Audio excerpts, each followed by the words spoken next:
Olá pessoal, vamos retomar aqui as nossas aulas, nos conteúdos que eu tenho o prazer de transmitir para vocês. Hoje a gente vai falar de recurso, como que esse assunto está tratado na nova lei de licitações. Então é recurso único e juízo de admissibilidade e de mérito desses recursos.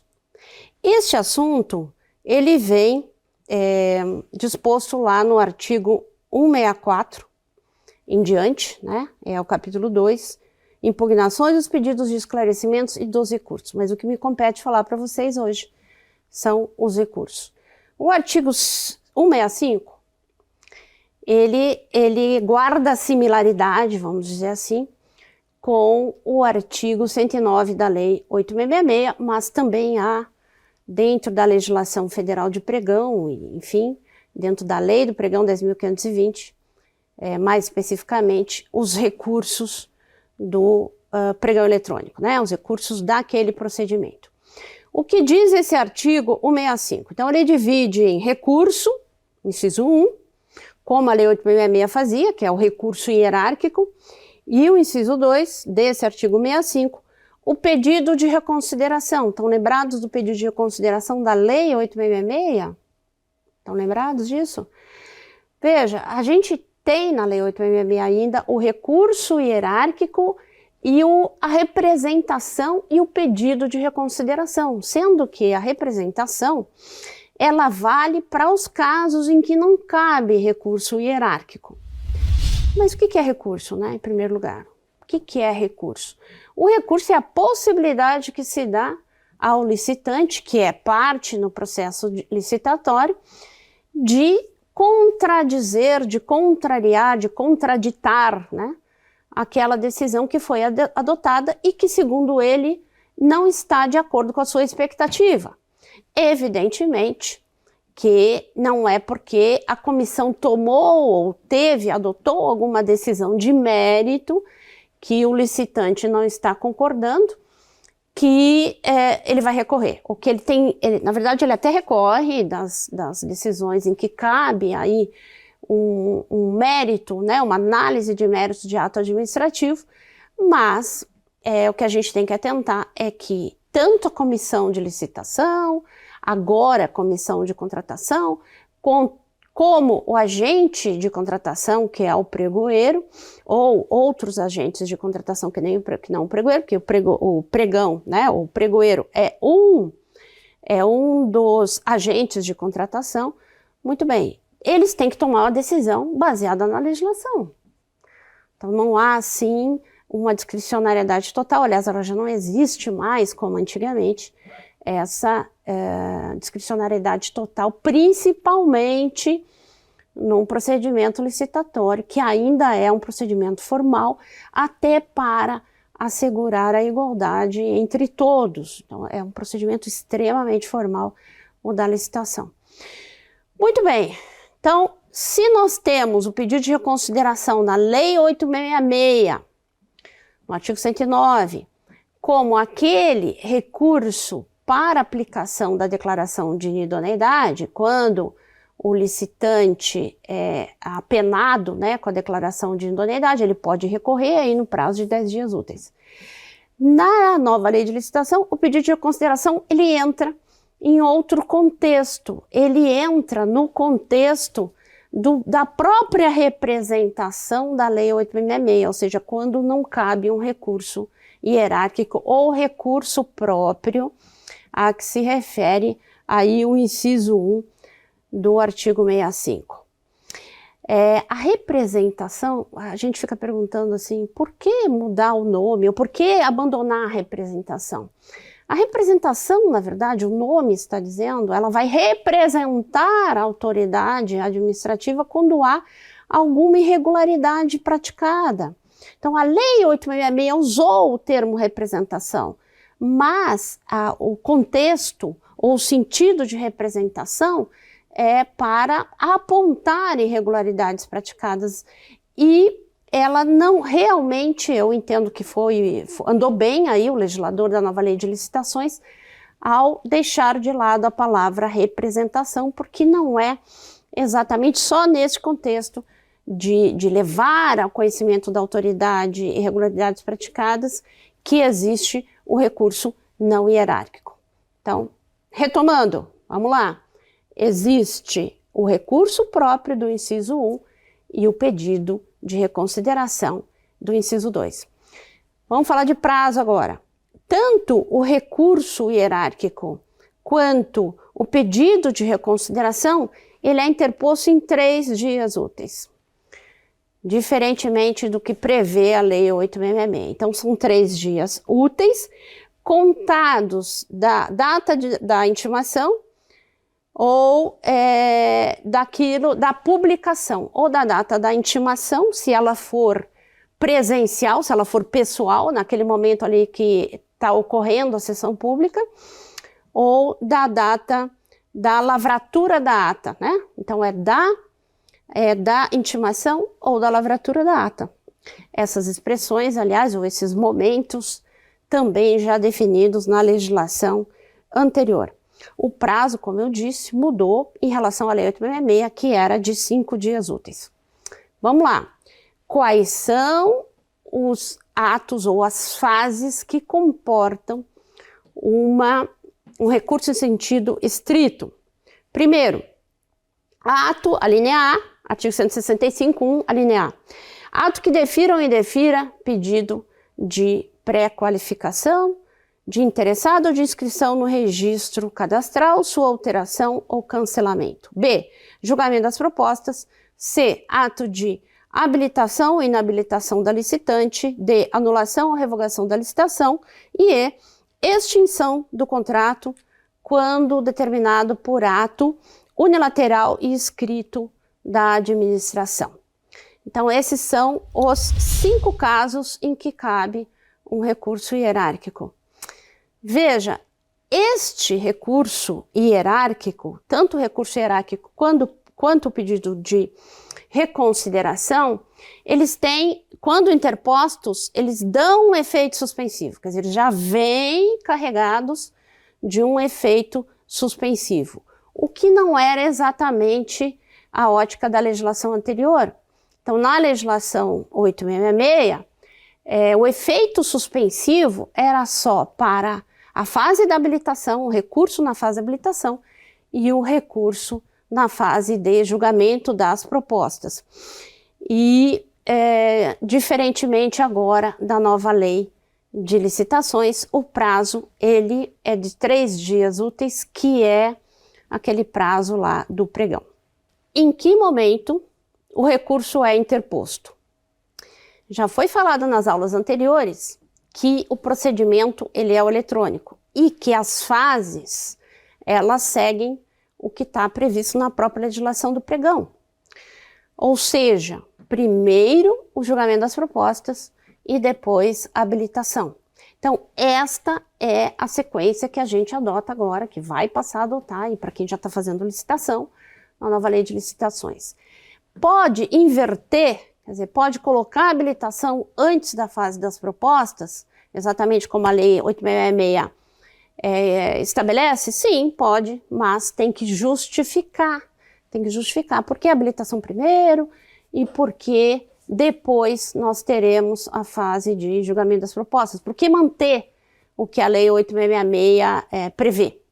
Por que manter? Aí teremos que ter uma justificativa, uma motivação para agora inversão de fases, porque o correto ou esperado é que primeiro se julguem propostas e depois se faça aí a habilitação. Muito bem, na lei 8.666, né, tudo começou lá em 93 e também antes de 93, lá no Decreto-Lei 2.300 era a mesma coisa. Primeiro, julga a habilitação de todo mundo, né? Aí aqueles que forem habilitados partem para a abertura de suas propostas, envelopes estes fechados, na lógica aí da legislação anterior 8.666, a própria 8.666. Nesse contexto, nós tínhamos 2 recursos, pelo menos, né? Ou 2 fases recursais, melhor dizendo. A fase recursal após a habilitação e a fase recursal após o julgamento das propostas. 5 dias úteis. Então vejam, eram 5 dias úteis da intimação do ato da lavratura da ata, para o licitante recorrer da sua inabilitação ou da habilitação do outro. Ele foi habilitado, mas ele não concorda com a habilitação do outro concorrente. Então, enfim, para ele interpor esse recurso. 5 dias úteis para ele, igual prazo, a lei diz, igual prazo para contrarrazões, aqueles que querem se insurgir em relação ao recurso que foi interposto terão 5 dias úteis, aí pega todos aqueles recursos, vai para a autoridade que pode exercer a comissão de licitação, que nós estamos falando de 8666, poderá se retratar, e se ela não se retratar, ela sobe este recurso para a autoridade superior se manifestar. Todos têm 5 dias úteis. Então, no mínimo, essa fase recursal de habilitação contava com uma espera longa de 20 dias úteis. Aí o pessoal pergunta assim, professora, e tem alguma consequência se dentro da administração não for obedecido o prazo de 5 dias úteis para a manifestação? Na realidade não tem, né? Não tem grandes consequências. Na verdade, a gente tem que contar aí com o bom senso da razoabilidade, melhor dizendo, da comissão de licitação, porque ela tem que ficar de olho no prazo de validade da proposta. Não pode deixar o prazo de validade da proposta vencer, mas é um prazo único de 5 dias úteis para juízo de retratação e depois para a autoridade superior e para qualquer modalidade, na realidade, né? Qualquer modalidade ali dentro da Lei 8666. Isso causa, vamos dizer assim, alguma dificuldade, pode causar alguma dificuldade, por exemplo, se a autoridade superior ela precisa ouvir o departamento jurídico, o órgão jurídico, a procuradoria da entidade. Se precisar ouvir mais alguém, às vezes a área técnica, a respeito do conteúdo daquele recurso, 5 dias úteis para manifestação é um prazo muito exíguo. Então, como eu estava dizendo, muitas vezes a lei de processo administrativo, a gente tem a federal, 9784, existem aí eventualmente estaduais ou municipais que vão estabelecer prazos máximos para manifestação. Então, tendo em conta isso, este prazo de 20 dias úteis, ele se repete lá na fase de julgamento das propostas, né? Então, definindo quem está habilitado, quem está inabilitado, os que não estão habilitados caem fora, vamos dizer assim, param ali, né? Ficam pelo caminho, abre-se envelope proposta apenas dos habilitados. Esses habilitados, novamente, né, vão lá, vamos ver aí quem vai ser classificado, essa é a terminologia, e novo prazo recursal. Pois bem, todo este procedimento, ele foi acelerado com o advento do pregão, na medida em que se jogou o prazo recursal lá para o fim do procedimento, né?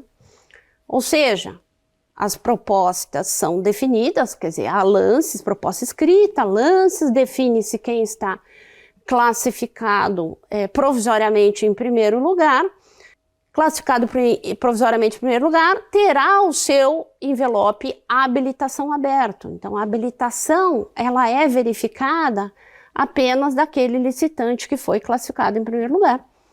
Aberto o envelope habilitação, define-se a habilitação dele, supondo que ele seja inabilitado, aí parte-se para o segundo classificado e assim por diante.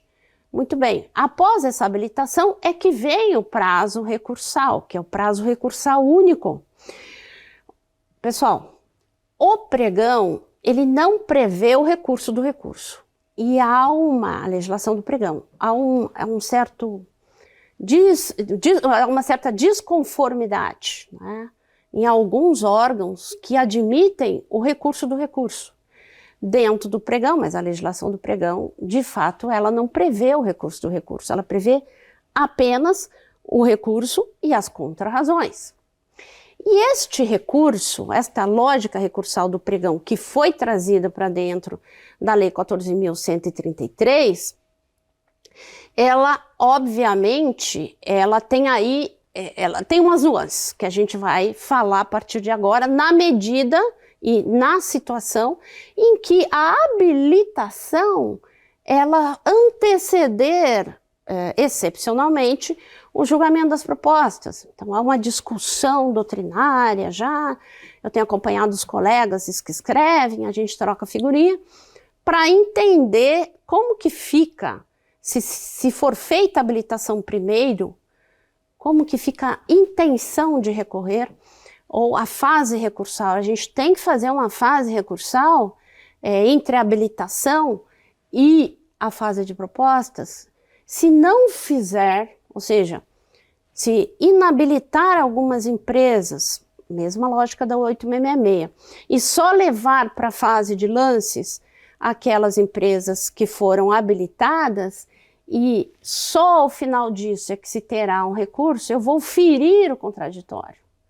As consequências são graves. Então existem alguns colegas, alguns juristas, cito aí também o Marçal Justem Filho, com o qual eu concordo que há necessidade sim de se proceder a uma fase recursal entre a habilitação e a classificação ou julgamento das propostas. Mas como fazer isso, professora? Vocês vão ter que regulamentar. Na realidade, essa possibilidade a lei permite. A lei permite, excepcionalmente, que a fase de habilitação anteceda de propostas. Nesse caso, a regulamentação de vocês tem que prever quais são exatamente as medidas que se adotará no que diz respeito a recurso. Veja, isso é exceção da exceção, é uma situação excepcional. Existindo uma regulamentação a respeito disso, vocês joguem isso para dentro do edital. Já deixem muito claro que se a habilitação anteceder a fase de julgamento de propostas, vocês terão aí duas fases recursais. Volto a dizer, no que diz respeito a direito de licitante, eu tenho que ampliá-lo. O raciocínio é pela ampliação desse direito e não pela restrição. E aí eu concordo com os colegas que defendem esta possibilidade de se fazer, sim, duas fases recursais. Bom, retomando a regra geral. Então, como regra geral, eu tenho primeiro proposta, depois habilitação, e aí o recurso, uma fase recursal única, que é exatamente o propósito da nossa aula. Prosseguindo, ou inciso 1 do parágrafo 1º do artigo 165, ele dispõe o seguinte, que quanto ao recurso apresentado em virtude do disposto nas alíneas B e C, que é do julgamento da proposta e da habilitação e inabilitação, serão observadas as seguintes disposições. 1. A intenção de recorrer deverá ser manifestada imediatamente sob pena de preclusão. Também herança do pregão. Intenção de recorrer. Então, na sessão pública, o agente de contratação ou o pregoeiro pergunta o seguinte, após a habilitação, alguém quer recorrer? Então, essa intenção de recorrer, ela deverá ser manifestada de imediato. E aí existe uma justificativa. É importante pontuar aqui que a lei 14.133, ela não fala na intenção motivada. Esqueceu, quer dizer, o legislador esqueceu. Intenção motivada, mas toda manifestação, tanto de licitante quanto de quem está do lado da administração, ela precisa ser motivada, mesmo que ela não esteja na lei 14.133, ela é do cenário, ela está no radar da lei de processo administrativo que se aplica supletivamente. Então, tem que existir, sim, uma motivação. Então, o licitante, na sessão pública, ele vai dizer, olha, eu quero recorrer em razão de tal motivo. Eu acho que aquele atestado que foi apresentado, ele não cumpre os requisitos que estão estabelecidos no edital. Ele não pode falar isso genericamente. Aí o pregoeiro, o agente de contratação vai perguntar, mas por quê? Por quê? Porque, na realidade, eu estou percebendo que ele cumpre sim, porque tem a quantidade, o mesmo escopo contratual. Então, que história é essa de dizer, não cumpre? Eu estou falando para vocês aqui uma situação que eu vivenciei como procuradora. Foi exatamente isso, né? Até o recurso parou lá na nossa procuradoria, porque o pregoeiro, né, que agora a gente fala no sentido genérico como agente de contratação, ele pode indeferir aquela interposição de recurso, porque há um juízo de admissibilidade, como qualquer recurso. Isso vem lá do processo civil. O juízo de admissibilidade ou a manifestação daquele julgador personificado ali no agente de contratação, na comissão de contratação, que diz assim, olha, não basta falar genericamente que vai entrar com recurso. Precisa sim dizer quais são as razões desse recurso e deixar muito claro que está recorrendo, por exemplo, em razão de um atestado que foi, em virtude de um atestado que foi apresentado, e que esse atestado não bate em termos de quantidade ou de escopo com aquele objeto que está sendo licitado. E aí o pregoeiro vai dizer, bom, é admissível o recurso. E no momento, quer dizer, na hora da sessão pública, como a parte ou o licitante, ele dirá quais são as razões do recurso, genericamente falando, dentro do seu argumento, dentro da sua motivação, isso permite que, mesmo que ele não venha apresentar depois as próprias razões do recurso no prazo que lhe for deferido, mesmo que ele não apresente, for deferido porque está na legislação, mesmo que não venha esse documento, o pregoeiro, né, vai analisar aquela ata, onde constou lá a intenção de recorrer e os motivos disso, ele analisará a ata e ele já tem condições de decidir, né, ou de exercer o juízo de retratação. Muito bem.